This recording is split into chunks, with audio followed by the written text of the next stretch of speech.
जब भी हमारे किसी समाजवादी साथी ने मुझे जानकारी दी तो उन समाजवादी साथियों से मैंने कहा आप हो लेना परिवार के बीच में, और जब हमें मौका मिलेगा तो मैं जरूर आऊंगा। मेरे साथ उनके पिता बैठे हैं लक्ष्मण सिंह जी। ब्रजेश पाल एक पढ़ा लिखा नौजवान जो नौकरी कर करके न केवल अपने परिवार की बल्कि समाज की सेवा करना चाहता था, वो हमारे बीच नहीं रहा।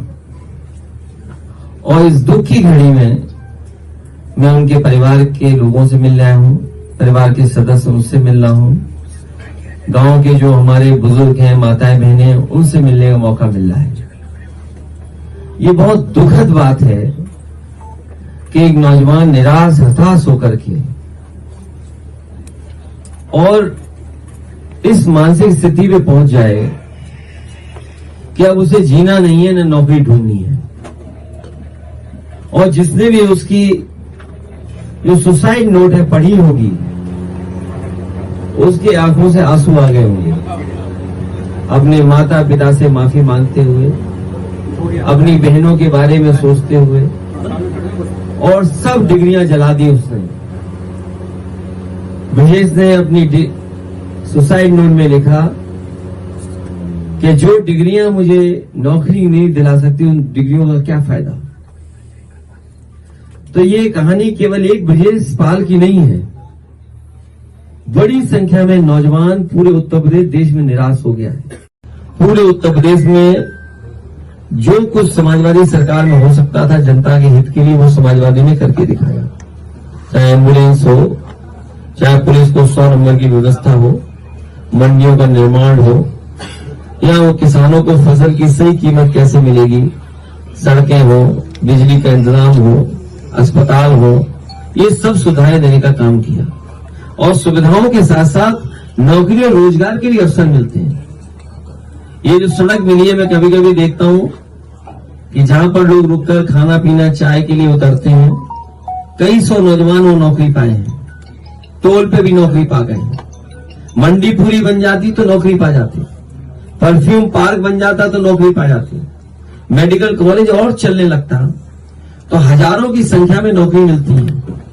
आप लखनऊ का पीजीआई, आप लखनऊ का लोहिया इंस्टीट्यूट या सैफई का अस्पताल पता करेंगे, सैफई के अस्पताल में हजारों डॉक्टर नौजवान जिनको पैरामेडिकल या और कोर्स किए उन्हें नौकरी मिली है, हजारों की संख्या में।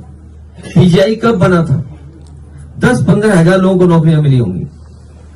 लोहिया इंस्टीट्यूट है, 5-6 हजार लोग नौकरी पा रहे हैं।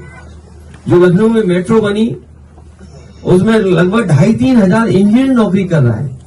और जब 2,500-3 हजार इंजीनियर नौकरी करेगा तो उसके आसपास और लोगों को भी नौकरी मिलेगी।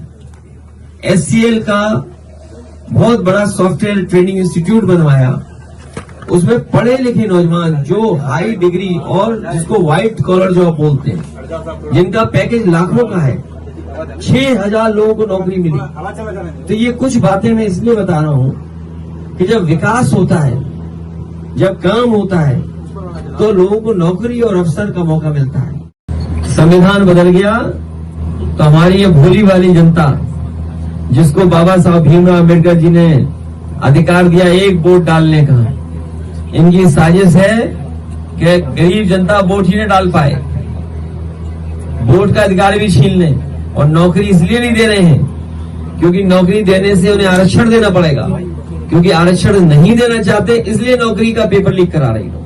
समाजवादी पार्टी का गढ़ कन्नौज कहा जाता है, लेकिन अभी तक प्रत्याशी थे, जनता को इंतजार है। देखिए, यही तो गढ़ का कमाल है। बीजेपी से लेके सब घबराए हुए हैं कि कन्नौज इस बार लाखों वोट से हराने वाली है। सांसद जी हाजिर हों, क्या काम किया उन्होंने। बीजेपी हमेशा दंगा कराती है और दंगा करा के समाज को बांटती है, लोगों के बीच में नफरत फैलाती है, जिससे हिंदू मुसलमान कभी जातियों के नाम पर, याद कीजिए ये कहते थे यादवों के काम हो गए। बताइए, एक्सप्रेस वे पे कोई यादव की अलग से लेन है? अगर 100 नंबर बुलाए तो यादव लोगों के लिए कोई अलग नंबर है? उस दिन मुख्यमंत्री जी सदन में कह रहे थे 46 में 56, बताओ, आज तक नहीं बता पाए कि यादव कितनी नौकरी पाए हैं। फर्जी व्हाट्सएप पे चलाते हैं, फर्जी अखबार में छपवाते हैं। लेकिन सदन में जब मैंने पूछा कि अगर मुख्यमंत्री जी आपने कहा है कि 46 में 56 यादव हो गए एसडीएम, तो वो सूची हमें दे दीजिए। न जाने कितनी बार सदन में हम लोग सूची मांग चुके हैं, पत्रकार साथियों के सामने भी मांग रहे हैं, हमारे लखनऊ से आए पत्रकार उनके माध्यम से भी मांग रहे हैं। हमें उम्मीद है कि इस बार मुख्यमंत्री जी जब कन्नौज आएंगे तो 46 में 56 की सूची जरूर देके जाएंगे।